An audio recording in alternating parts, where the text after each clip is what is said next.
that in our left hemisphere activation condition, lower accuracy is associated with more charges. We don't see that in our control condition, that's our equal activation condition, to nearly the same degree. So then the last thing we did was designed to look at statistical mediation. I probably shouldn't even call it mediation because it's not a longitudinal design, so I'm trying to clean up my language, but I did not clean up this slide. The way we talk about it now is, do left hemisphere activation deficits account for the shared variance between psychopathic traits and criminal charges?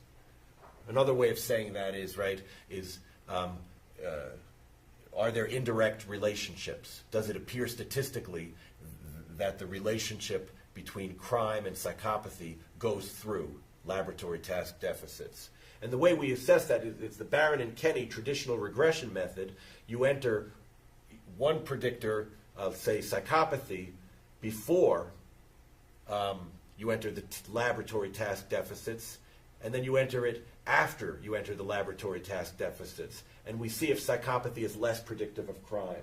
So here, cut right to the results, you can see that psychopathy scores are accounting for about 11% of the variance in charges for violent crime, if entered in the regression first, but only account for about 3.5% of the variance if entered after response latency in that dichotic listening study. I've got a few more slides, but they all say the same thing.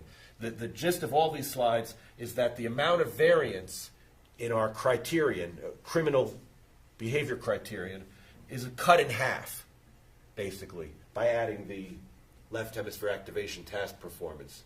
There it drops from 11% to 6%. That's from the response to distractors variable. And here's from the other study. This is same study. This is looking at nonviolent charges. Drops from 8.5% to 4.5%. This should be the other study. Drops from 7.5% to 2.5%. So same idea. Now, if there's time, I was going to talk about one more study. I'm a little worried about the time. Should I go ahead? I have no idea, but I suggest you just go ahead. Go ahead. Okay. Yeah. This is a very new theory, and it's called the affect dysregulation theory of psychopathy that I developed.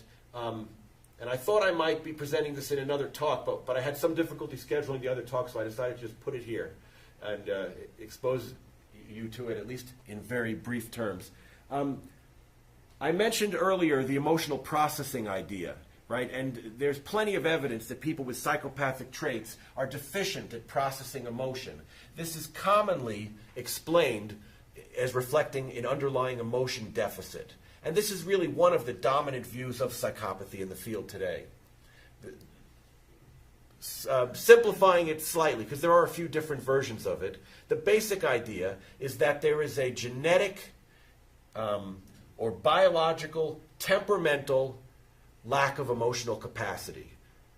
Some people say it's a general incapacity for emotion. More people these days focus on reduced capacity for experiencing negative emotions. It's said that from early in life, some kids have this predisposition. They don't experience much negative emotion. As a result, they're difficult to socialize. They don't bond with their parents and their siblings. They don't have empathy for others. So there's very little that parents can do about it. And one of the corollaries is that adults and youth should be relatively similar in their emotional function. Now, in my view, there are some problems with this perspective. I'm going to gloss right over them to save time, but I'll be happy to say more if people are interested. When we have reviewed the emotion processing literature, there are a lot of inconsistencies across studies. And all I'll say for now is most studies find evidence of some kind of emotional processing deficit or anomaly in psychopathy. But if you look at the results of the studies, they're not consistent with each other. So it's probably the case that something more complicated is going on than what is commonly argued. Second, when you look at the relationship between psychopathic traits and self-reports of negative emotion, the results are not consistent with the theory. Even in adults, they're not consistent with the theory, but in kids, it's even worse. In adults, we typically see no relationship, bless you, between psychopathic traits and negative affectivity. That is, proneness to experience negative emotion. The correlation is about 0. Okay? People expect that there would be a negative correlation, but you don't see a negative correlation. It gets worse. When you look at kids, there is often a positive correlation. Now, it's not always the case. There are certain studies that have shown a negative correlation even in kids, but a large number of studies of youth have shown these positive correlations, which clearly don't fit the theory, even as well as it fits in adults. I have argued that the fact that the manifestations of psychopathic traits differ in this important way between kids and adults suggests that there's something important going on developmentally, which is producing this differential relationship to negative affectivity. And so the question is, right, what is going on developmentally? This is the other issue, is that when you look at kids, nobody says, to my knowledge, you can identify people who are going to grow up to be psychopathic in the first year or two of life. There seems to be no sign of this. And so this is another reason to think that maybe it makes sense to look at developmental mechanisms. And this is something that I've been doing with Stephanie Penny, who's in Toronto. We've argued that there are specific forms, maladaptive forms of emotion regulation that increase the likelihood of developing psychopathic traits. The gist of our theory, just in case people are unfamiliar with the idea of affect regulation, the gist of our theory is that you can identify these elements. First, that frequent negative emotion is pretty common in kids with psychopathic traits. And then the next two are the specific maladaptive emotion regulation mechanisms that we think are important. And then finally, we argue that environment makes a difference too. But I'm going to go pretty fast because I know some of you may have to go.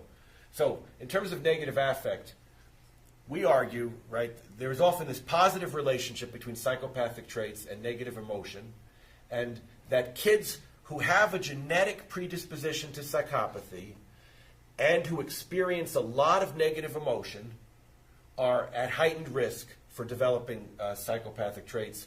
And what makes them at this heightened risk is that they cope with the negative emotion by developing these two things. We call them negative perception and chronic anger expression. I'll say just a little bit about each of these. Negative perception is a fancy term. It's not my term. It was actually coined by David Licken to describe the ability that some people have to reduce the impact of stressors, of basically noxious stimulation. In the old days, it was okay to give people electric shock. Actually, electric shock's making a comeback now in psychology studies, right? But in the old days, people didn't worry about it. And so they would see numbers count down to 0, and then people would get a shock when it hit 0. 8, 7, 6, 5, 4, 3, 2, 1. Okay? Right? You get a shock. And what they find is that a lot of people get really anxious in anticipation of this shock, but some people don't seem to get as anxious.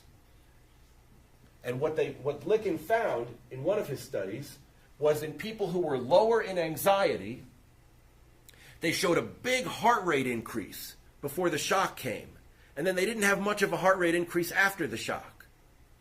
Bob Hare, testing prison inmates, found that people who had psychopathic traits tended to show big heart rate increases before the shock, but did not show big increases in skin conductance, that is, sweating in the hand. They didn't show this electrical conductivity. And Bob Hare argued what's going on here is this, and it seems like David Licken's saying something similar. It's a mechanism for attenuating the impact of a stressor.